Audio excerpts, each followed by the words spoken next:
Not everything needs to be cutting edge to be feared, or wrapped in polish to earn its legend. Some things become icons simply by enduring by outlasting noise, time, and doubt.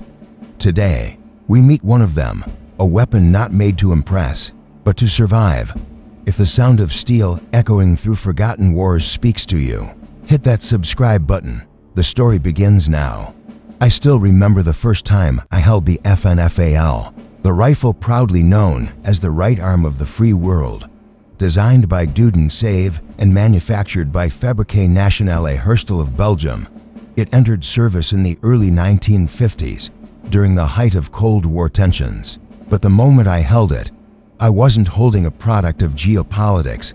I was holding a piece of mechanical truth. From the very first lift, you feel its intent. Solid steel, almost 5 kilograms of it, wrapped in a frame built for survival. This isn't some modern plastic and aluminum carbine built to be accessorized and cuddled.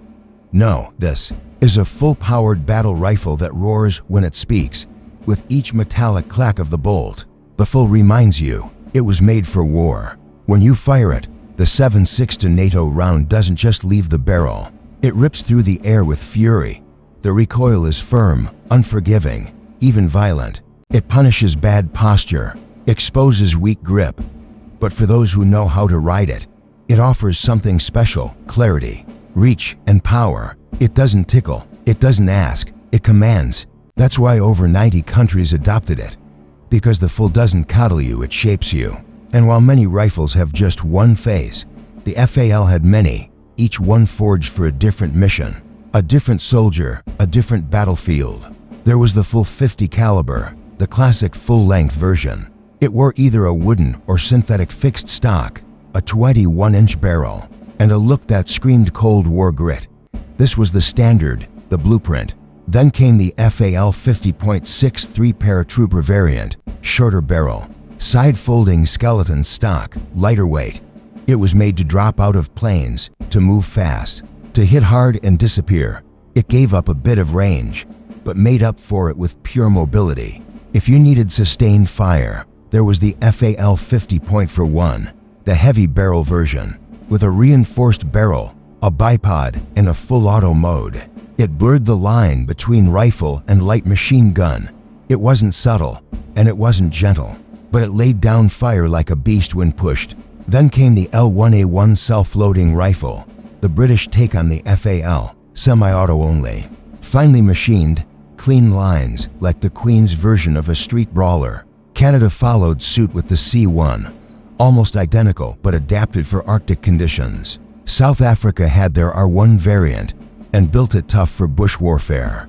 Australia used their own license-built versions in Vietnam. Each nation gave the FAL a local accent, but its voice was always the same: steel, smoke, and command. Even into the modern era, the FAL-OSW showed up, an updated version with Picatinny rails, polymer furniture, optics compatibility, a nod to modern tactics, but still carrying the soul of the original.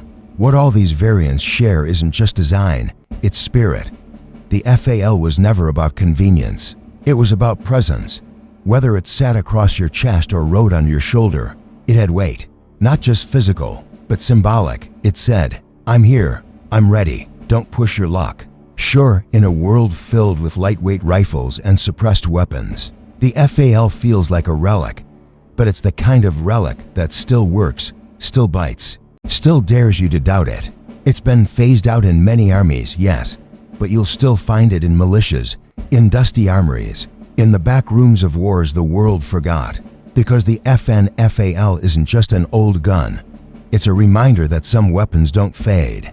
They outlast us all. And when the silence gets too comfortable, when history needs a sharp, sudden voice, it will be there, not to ask, not to whisper, but to roar.